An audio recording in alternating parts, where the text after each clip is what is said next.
Getting rid of Donald Trump, getting rid of William Barr is obviously going to produce a different Department of Justice and probably a different relationship between the DOJ and the White House. But what does that leave us with? What do we actually have? What is the DOJ doing? We're very lucky to be joined by a reporter who's going to help us break that down. Ryan Barber is the justice correspondent for Insider. Ryan, welcome to the Damage Report. Thanks so much. It's great to be here. Very glad to have you on, acknowledging that as we're recording this, about as much news is coming out of courts and the SCOTUS in particular in any day that I can remember in the last few years. But I appreciate you joining us. And we're gonna talk about an article you wrote recently about tension between the White House and the Biden DOJ. So as a fairly, I follow the news obviously, but I'm no insider to the operations of the DOJ. I had casually picked up on much tension. So what is this tension about? Well, essentially it all arises out of a familiar situation that happens anytime that there's a transition from one party in the executive branch to another. But it's all so much more pronounced now just because of how abnormal and norm breaking the Trump administration was. So when it comes to the Justice Department and the White House, oftentimes the Justice Department inherits some cases, some defenses from the previous administration that for political reasons, it's not entirely on board with. Part of the reason why the sitting president would have run against the former president in the first place in this instance. But the hiccup though for the Justice Department is that they don't have strictly political considerations. In fact, in this climate, we have Attorney General Merrick Garland very much trying to turn a page here and trying to remove the Justice Department from politics. So the Justice Department is really, the way that I think about it is their hands are almost being tied in some ways because they have to look out for institutional interests. They have to not think about just the immediate case at hand, but how the positions taken in those cases will affect future cases of that ilk. So we really saw this come into play over this issue of reporter subpoenas that went out as the Trump administration and the Justice Department under the Trump administration really aggressively pursued leak investigations. We've received these revelations in the initial months of the Biden administration about how those investigations featured subpoenas targeting reporters' communication records. And then we also had a real flare up as the Justice Department decided to carry on the defense of Donald Trump in a defamation lawsuit brought by Jean Carroll. This created some.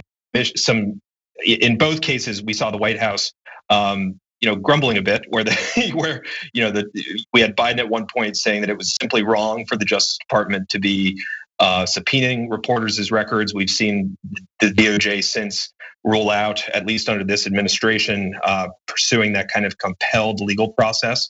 And we saw the White House say, essentially, we understand why the Justice Department did what it did in the Jean Carroll case. But by no means do we see Trump's remarks at issue in that case as acceptable. So that's so fascinating because, going into inauguration, my suspicion was going to be that, despite Trump and Republicans saying it's gonna be a witch hunt, they're gonna be hunting us down, I expected something like the Obama "we're looking forward, we're not looking back" thing. Out of the DOJ, you pointed out that they wanted to turn a page on the political stuff, but they're not really turning a page on much of the actions of the DOJ. As you pointed out, they're continuing the defense of Trump in that case. There was like a month ago, there was them saying they can continue to vigorously defend the exemption to anti-LGBT discrimination laws for religious schools. They're appealing that decision on releasing the legal memo that was cited by William Barr around the time that the Mueller report came out. So this is what I expected to happen, but from what you're saying, it's not because of Biden. It's not Biden wanting to do these things. Is it Merrick Garland? Is it institutional inertia in the DOJ? Like, who is actually responsible for these moves? I think it's Garland really trying to take the temperature down and living up to the promise he made at his confirmation hearing to make decisions by the book, not about who's in particular cases, really take things outside of the political context. We saw under the Trump administration just a really remarkable period in the Justice Department's history where it was so frequently politicized, where you had the Justice Department leadership, the politically appointed leadership, intervening in cases to the benefit of Trump's allies. And thank you just there for mentioning the Justice Department's decision to appeal the Barr memo. There are so many of these examples of the Justice Department having these headaches inherited from the Trump administration that I actually forgot that one in my earlier spiel. So thank you, because that was one that we certainly highlighted in the story. And so there's the tension. Oh, sorry. I'm sorry, and I just wanted to address one other thing you mentioned, which was, to what extent the new Justice Department is trying to have a reexamination of that period. We've actually gotten a little bit more detail, I think, since the story that we're discussing ran, where AG Garland actually came into the press room at DOJ the other week, and he was asked about sort of what is the Justice Department going to do? Is it going to mount this larger undertaking to really look into the politicization of the Justice Department? And he actually had some interesting words about that. He essentially said, we have some Inspector General investigations going on right now. We're going to leave it to the Inspector General. He showed a sensitivity for putting career officials in the spot of following orders and then having to basically fear every time a new political party comes into leadership, having to explain themselves. He's sort of looking out again for those institutional long-term considerations. Institutional is really the word here I'm finding. I wonder if, I don't know, it might be affecting me, it might be affecting other people's evaluation of what the DOJ has been up to, but I feel almost like the choosing of Merrick Garland in particular, because any conversation about Merrick Garland, you have so much wrapped up in what happened under Obama and the refusal to seat him on the SCOTUS. So when his name was brought up as a potential AG, I think some people who just want to see it stuck to Trump in them thought, yes, they're bringing him back. He's gonna get some revenge or something, but he doesn't seem to have any interest in that. And I'm not sure, in hindsight, if there was anything about him or his history that would objectively lead someone to believe he was going to become some sort of anti-Trump or anti-Trump DOJ crusader or anything like that. I'm so glad you brought that up, because it's something I think about all the time when it comes to Merrick Garland. I think so many people, especially in the progressive wing of the Democratic Party, wanted the AG to be a transformational figure. And the way that I'm increasingly thinking about Garland is less of a transformational figure and more of a steadying one, of, again, just trying to take the temperature down at this place that it was just so demoralized under the Trump administration with all the politicization and just, the Justice Department finding itself exactly where it doesn't want to be in normal circumstances, which is just the political crucible. But we're actually, I find that we're actually starting to hear louder cries about this, about some frustration. Garland is very much getting to work off the get-go on things like police reform that people, Democrats and others really were excited about as Biden took office. We've seen some civil rights investigations begin into police departments that have proven themselves to be problematic. I'm talking about Minneapolis. I'm talking about Louisville.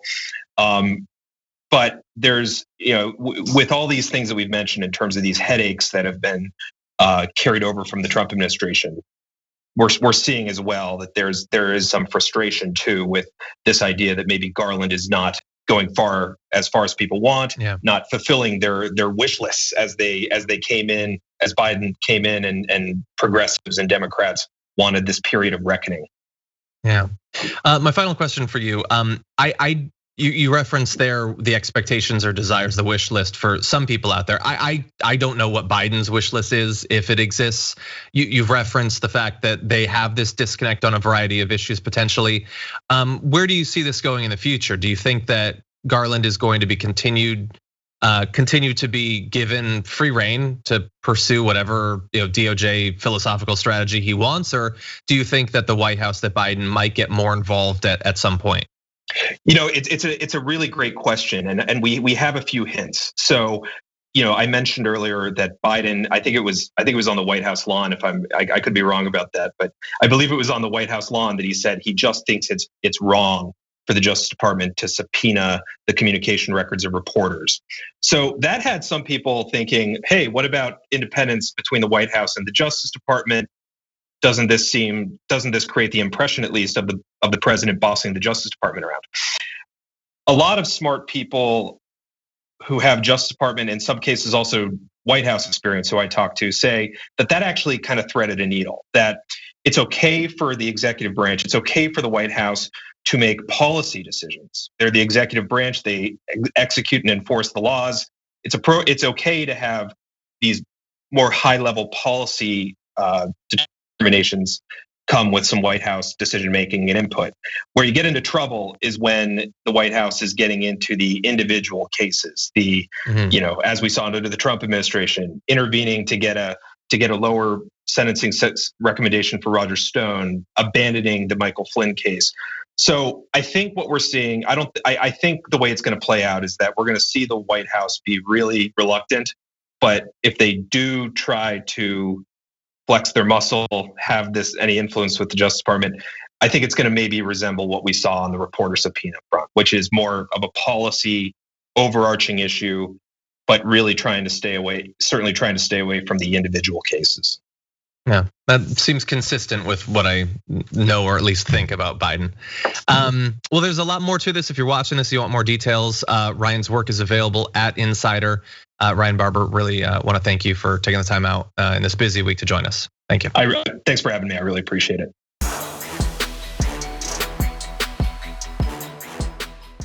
For more political news, breakdowns, interviews, stories of activism, and me trying my hardest to care about the occasional big celebrity news story, subscribe to our YouTube channel at youtube.com/The Damage Report. And you can ring the bell wherever it is so you don't miss anything.